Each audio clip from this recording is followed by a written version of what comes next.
Hey there, it's Michael. Welcome to Whole Again, a show about helping us embrace life with mindfulness and resilience through the wisdom of Kintsugi. It's funny how things work sometimes. On Friday, the focus of the episode will be about changing our minds, and that's exactly what I did with this episode. I normally record each episode of Whole Again the week before. I try to make things current for you, and I had a different episode planned. I was all ready to record it when I learned that Dr. Jane Goodall, the primatologist, the conservationist, and communicator of peace, and just an exceptional human, passed away at 91. And as I began to take in the news of her passing and watch some of her old videos, I thought it would be better to use this episode as a way to remind ourselves of her work, but also as a way to continue her ripple effect as we go forward. I think that is a way to make sure her message lives on. She whispered to the chimps. She told us so much about who we are through the lens of the chimps that she studied. She taught us how to care. She was gentle, compassionate. She was wise. When we talk about becoming whole again, we often focus in on ourselves, our bodies, our identity. Sometimes we talk about our greater society here, our sense of purpose after a setback, an illness, even trauma. But Dr. Goodall taught us that healing ourselves and healing the earth are, in many ways, one. They're intertwined. They're connected. She saw this planet as sacred. Many of us do not. We just take it for granted, especially most of our leaders, our corporate leaders, our political leaders. She saw animals not as something you would capture or consume, but as kin, related to us. The chimps have 98.7% of our DNA. We are like them and they are like us. She lived her life as a quiet force of compassion, of research, of teaching, and radical hope. And she was active throughout her whole life, still believing that we can change things around, as I do believe. I believe we can become whole again. I believe that we can care for our earth, and by doing so, we care for each other. The reality is, Earth will always be around. Us humans and our fellow creatures, well, right now the jury is out. But we get to influence the jury through our actions, and that's what Jane taught us. If you don't know much about her story, I would encourage you to do some reading, maybe read her obituary, watch some of her videos. I'll include a TEDx talk that she did. It's a week after her passing as this episode comes out, and sure enough, we probably have gone on to something else because our attention spans are really not much longer than that of a gnat. We keep on going from moment to moment.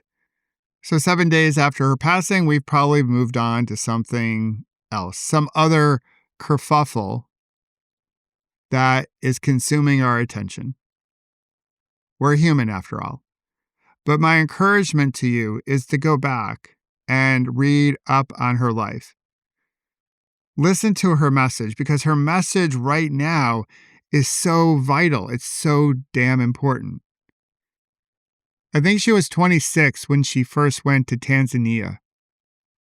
The courage it must have taken her to do that.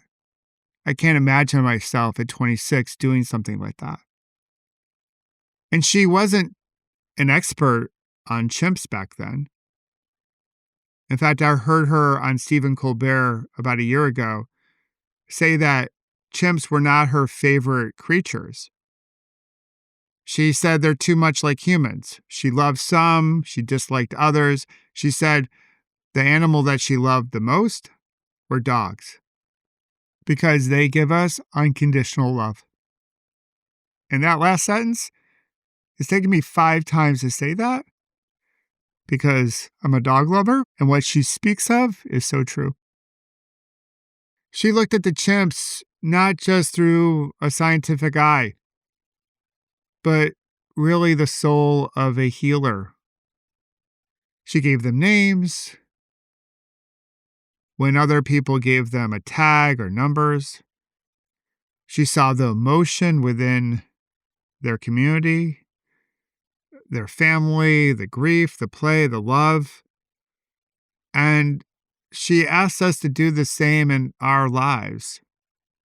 And another thing I just loved about her is that when she got older, and as I got older and as we got older, well, she didn't slow down.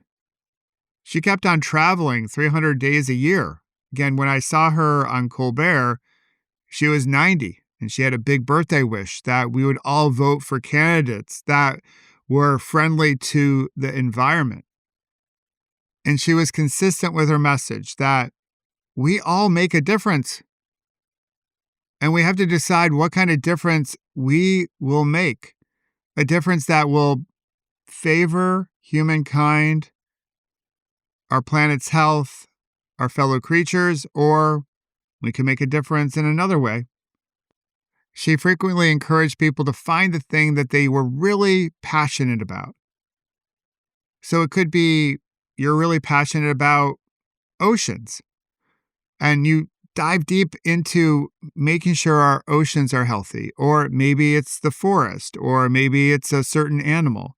Like find whatever it is that speaks to your heart and focus there.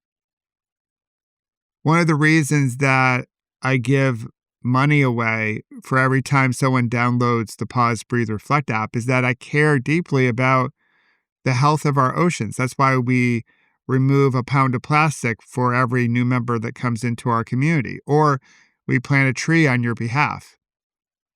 2 causes that I believe in. Because I want to have clean air, not only for me when I'm out there riding my bike, but for everyone else, even if I don't agree with everyone else. We all should have healthy oceans because they impact our planet's health. We should all have clean air to breathe. She also reminded us that even in our darkest times, that hope is not naive or silly. Hope is a strategy. With hope, there's action. There's a lifeline that's tied into hope. Hope can be a call to action. So all the people out there that say hope is not a strategy, I don't think that perspective fully sees hope as it is. With hope, there's action. I'm going to make this episode a little bit shorter than most Wednesday episodes with this hope that you'll look in the show notes if you've never looked before and find the links I've put in there. And you don't have to look at them all, but look at 1 or 2 that speak to her work. Study what she did. Get inspired by her message.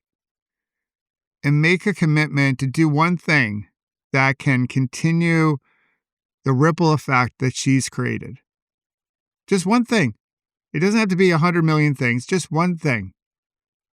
Use the extra time that normally is devoted to a Wednesday episode and get inspired by her work and then make a commitment to do one thing.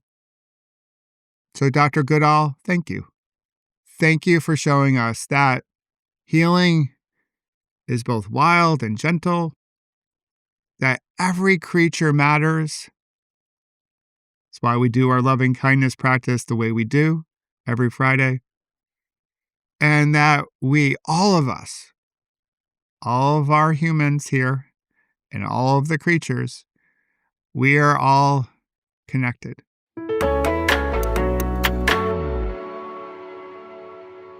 As always, thanks for being here, and thank you for being part of our community.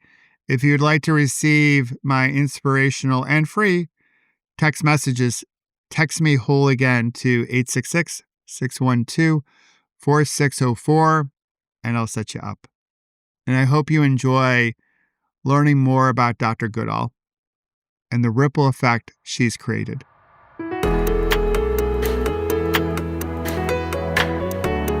And if you wish to learn more about creating beautiful ripples and how to prevent a bad moment from turning into a bad day, please visit my website, michaelobrienshift.com, and sign up for my newsletter called The Ripple Effect.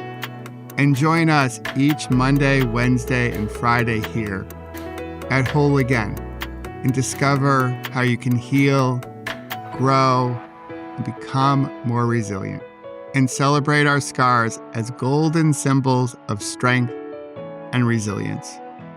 Until then, remember, you can always come back to your breath. You've got this, and we've got you.